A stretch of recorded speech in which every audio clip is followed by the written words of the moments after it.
Seja muito bem-vindo ao Encontro com a Palavra. Este programa é dedicado ao estudo de cada um dos livros da Bíblia e estamos estudando a primeira carta de Paulo aos Coríntios. No programa de hoje veremos como Paulo tratou das questões sobre o que é certo e errado para o discípulo de Cristo, questões que não eram certas nem erradas, nem branco nem preto, mas acinzentadas. Já já você vai saber do que é que eu estou falando. Preste atenção em como Paulo introduz este assunto novo. Ele escreve assim: com respeito aos alimentos sacrificados aos ídolos, sabemos que todos temos conhecimento. O conhecimento traz orgulho, mas o amor edifica. Quem pensa conhecer alguma coisa, ainda não conhece como deveria. Mas quem ama Deus é conhecido por Deus. Portanto, em relação ao alimento sacrificado aos ídolos, sabemos que o ídolo não significa nada para o mundo e que só existe Deus. Pois mesmo que haja os chamados deuses, quer no céu, quer na terra, como de fato há muitos deuses e muitos senhores, para nós, porém, há um único Deus, o Pai, de quem vêm todas as coisas e para quem vivemos. E um só Senhor, Jesus Cristo, por meio de quem vieram todas as coisas e por meio de quem vivemos. Contudo, nem todos têm esse conhecimento. Esse novo assunto é abordado nos capítulos 8, 9 e 10 e trata de mais um problema na igreja de Corinto mencionado na carta que a igreja havia escrito. O problema era: um cristão pode comer carne que foi sacrificada a ídolos? Além da idolatria, eles costumavam oferecer carne aos ídolos e depois vendiam aquela carne no mercado a preços reduzidos. A idolatria praticada era muito ligada à imoralidade, pois os ídolos que eles adoravam tinham ligações com práticas eróticas. Aquela idolatria era extremamente imoral e alguns dos membros da igreja de Corinto tinham participado de tudo aquilo antes de se converterem. Depois que aquelas pessoas nasceram de novo, acharam que não deveriam ter nenhum contato com aquela carne, porque ela tinha sido usada nas práticas idólatras. Outros recém-convertidos, muitos deles com alto nível educacional, também tinham participado das práticas idólatras. Mas estes achavam que os ídolos de madeira, pedra, prata ou ouro não tinham na verdade nada a ver com o Espírito Santo, nem com Deus e o Cristo vivo. Por isso eles não viam problemas em comer aquela carne sacrificada aos ídolos. A discussão entre os discípulos girava em torno de saber se um crente podia ou não comer a carne que tinha sido associada à adoração de ídolos. Paulo tentou convencer aquelas pessoas que não havia nada de errado em comer aquela carne porque os ídolos não são Deus. O ídolo não tem nada a ver com o Deus vivo e verdadeiro a quem viemos a conhecer, amar e adorar. Portanto, todos têm o direito de comer a carne. Mas depois ele acrescentou o seguinte: contudo, nem todos têm esse conhecimento. Alguns ainda habituados com os ídolos comem esse alimento como se fosse um sacrifício idólatra. E como a consciência deles é fraca, fica contaminada. Com isso, Paulo estava dizendo que não era uma questão de certo ou errado. A questão é se você ama ou não o seu irmão mais fraco, que acha que é errado comer carne. Esta é a questão. Jesus Cristo o amou o suficiente para morrer por ele. E você? Você o ama o suficiente para dispensar este pedaço de carne? Nestes capítulos de 1 Coríntios, Paulo está praticamente tomando a mesma posição que tomou no capítulo 14 de Romanos, dizendo que estas discussões deveriam ser resolvidas baseadas na consideração e no amor pelo irmão que não vê a situação como você vê. Paulo reafirmou a mesma posição que tinha tomado em Romanos 14. A questão não é se está certo ou errado. O que está em questão é se você realmente ama o seu irmão e acha que o que você está fazendo é errado. Paulo sabia que isso daria margem a dúvidas, mas foi o campeão da liberdade espiritual. Paulo odiava o legalismo, como veremos na sua epístola aos Gálatas.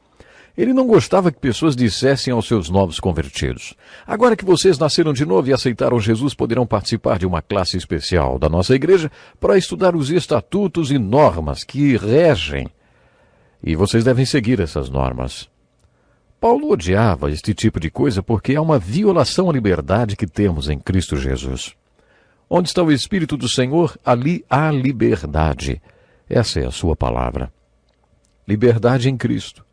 Este foi o assunto dos capítulos 8, 9 e 10 desta carta. Ele estabelece 3 princípios com os coríntios. O primeiro princípio é: o que glorifica a Deus? A questão não é o que é certo ou errado, mas o que glorifica a Deus. O segundo princípio é: o lucro é a salvação dos homens. A salvação dos homens deve ser a principal preocupação de todos, porque é isso que glorifica a Deus. O terceiro princípio de Paulo é: você não deve buscar o seu próprio interesse ou o seu ganho. Estes 3 princípios estão no final do capítulo 10, onde Paulo finaliza a discussão. Há muitas pessoas que creem em Jesus e o seguem, mas não são maduras o suficiente para entenderem estes princípios. Não importa se você come ou bebe, não importa o que você faz, faça para a glória de Deus. A questão não é se é certo ou errado. A questão não é se você tem ou não o direito de fazer. A questão é: o que glorifica a Deus? O que glorifica a Deus é a salvação do mundo. Por isso, o próximo princípio que devemos considerar é a salvação daqueles que estão nos assistindo e observando como vivemos. Este é o princípio básico que permeia toda esta filosofia. Tome cuidado para não buscar os seus próprios interesses egoístas. No mundo, a autopreservação é a lei número 1. O homem não regenerado é egocêntrico. Tudo o que ele faz é para si mesmo. Ele ocupa o centro do seu pequeno universo. Tudo o que ele faz é guiado pelo princípio: o que eu ganho com isso? A filosofia do mundo pode ser resumida nesta pequena frase: e aí, o que eu ganho, hein? O que eu ganho com isso? Mas a filosofia de Cristo e de Paulo, declarada nesta carta, pode ser resumida pela palavra dar. Dar a Deus. Dar para que aquele homem seja salvo. A prioridade de um discípulo de Jesus Cristo não deve ser o seu próprio interesse. Você é escravo de Jesus Cristo e não pode mais seguir o seu egoísmo, fazendo apenas aquilo que quer. No capítulo 9 encontramos um versículo que reflete a filosofia do ministério de Paulo.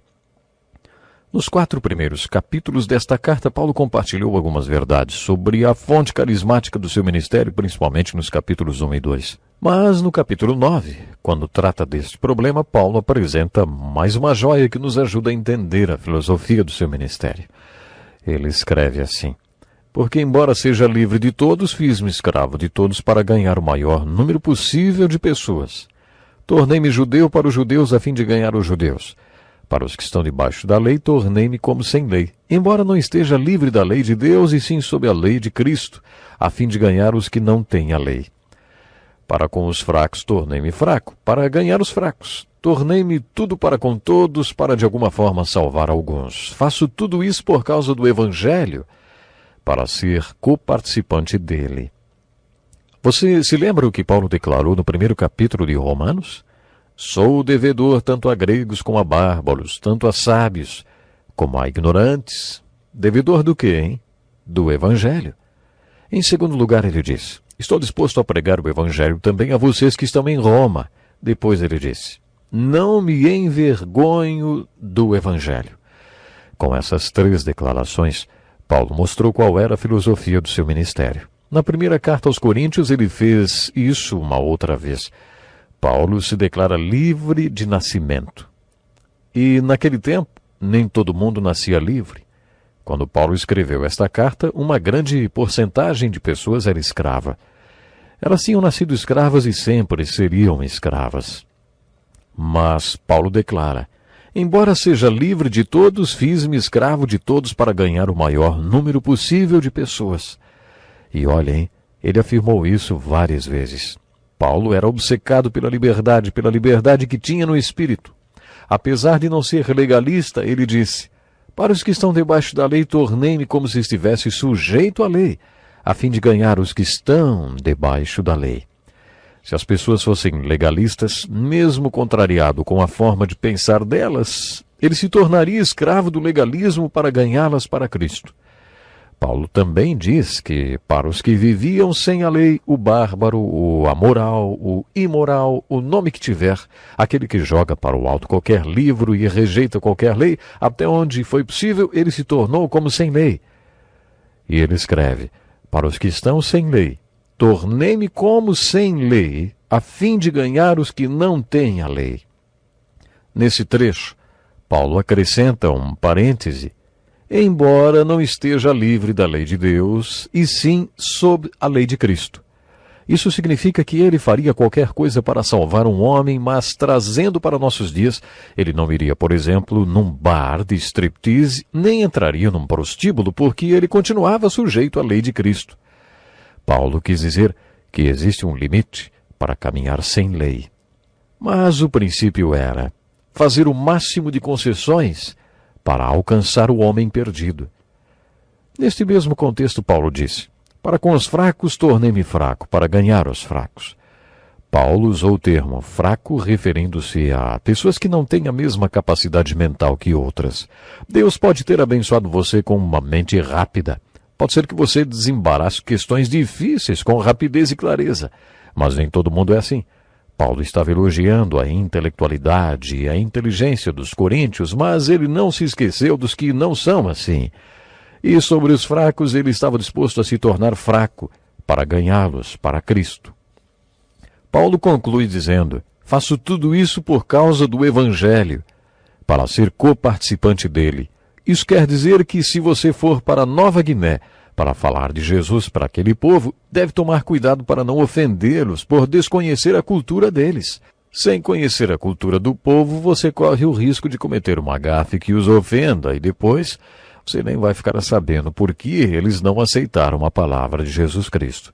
Você precisa estudar a cultura do povo e descobrir o que é importante para eles e só depois ir para lá, lembrando-se de abrir concessões e fazer adaptações no seu modo de vida. Não espere que as pessoas vivam e reajam como você. Elas podem ser diferentes e você terá que se adaptar.